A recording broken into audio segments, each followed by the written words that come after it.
Les paroles des tzaddik, c'est sacré. C'est pas des choses il n'y a pas à discuter. C'est comme ça, c'est tout. Il n'y a pas à rentrer son grain de sel que maintenant je vais réfléchir. Ah, mais moi j'ai vu que c'est écrit comme ça. Il n'y a pas à réfléchir.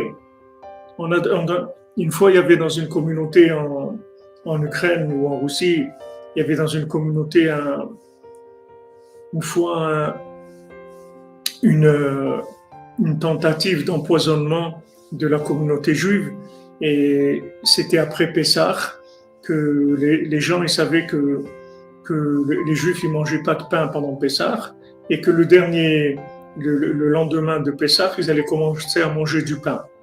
Donc qu'est-ce qu'ils ont fait? Des gens qui étaient mal intentionnés, ils ont empoisonné le pain qui était préparé pour le lendemain de Pessah. Comme ça, les gens qui allaient manger ce pain, ils allaient mourir. Maintenant, il y avait un juif qui était au courant de ça. Et il avertit le rav de la ville. Et il a dit, mais seulement je vous demande de faire ça discrètement, parce que si ça se sait que c'est moi qui vous ai dit, ils vont me tuer. Donc le rav, le jour de la fête, le dernier jour de Pessah, il a dit, mes chers amis, ma chère communauté, regardez, cette année, il y a quelque chose de spécial et d'exceptionnel qu'on va faire pour Hachem. On va rajouter un jour de Pessah supplémentaire pour l'honneur d'Hachem. On va faire qu'au lieu qu'il y ait 8 jours, il va y avoir 9 jours cette année. Et toute la communauté a écouté. Dit le rav, il a rajouté un jour, donc ça veut dire un jour de plus, on ne mange pas de pain. Donc tout le pain qu'ils avaient préparé, qui était empoisonné, ils ont dû le jeter, ou je ne sais pas ce qu'ils ont fait avec, mais en tout cas les Juifs, ils n'ont pas mangé de ce pain-là. Maintenant, si quelqu'un vient, il vient voir ce rav, il lui dit, mais Rabbi, d'où vous permettez de dire une chose pareille, d'ajouter un jour de Pessah? Comment vous ajoutez un jour de Pessah? Voilà, c'est écrit dans la Torah, 8 jours. Pourquoi vous avez rajouté un jour? D'où vous avez ces choses-là de rajouter comme ça? C'est écrit dans la Torah, 8 jours. Il va venir avec des questions. Il va venir avec plein de questions. Mais il sait pas ce qui est en train de se passer. Il sait pas du tout ce qui est en train de se passer.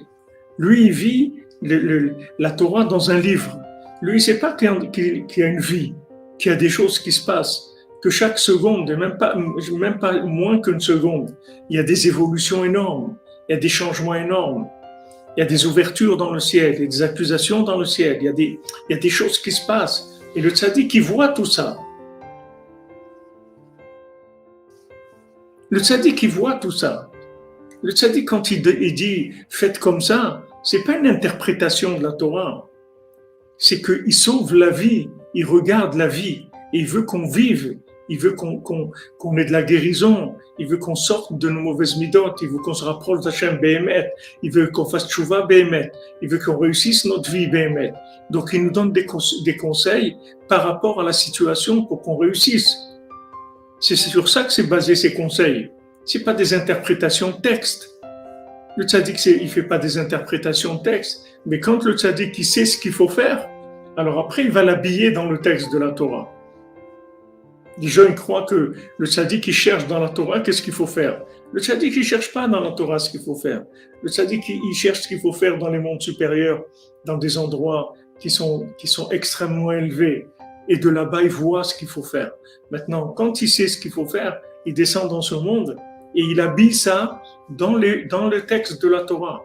Et ça devient la Torah orale. Mais pourquoi? Parce qu'il a connecté avec la Torah écrite.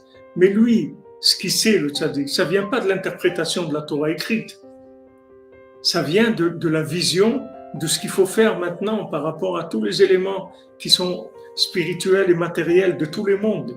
Le tzaddik qui voit ça. Et il donne maintenant un conseil, il dit maintenant faites comme ça. Maintenant faites comme ça. Maintenant, on peut avoir beaucoup de questions. Des fois, ça va pas correspondre. On a l'impression que c'est pas comme la Torah elle veut, etc. C'est vrai, Rabbeinu l'a dit, les gens ils vont dire, mais pourquoi Rosh Hashanah? Pourquoi moi je demande à tous mes hommes de venir à Rosh Hashanah? Alors Rabbeinu a dit, c'est une question de plus qu'ils auront sur moi, c'est tout. Mais quand Rabbeinu il a dit Rosh Hashanah, c'est Rosh Hashanah, c'est pas... Quand il a dit le monde entier dépend de mon Rosh Hashanah, c'est le monde entier qui dépend de mon Rosh Hashanah.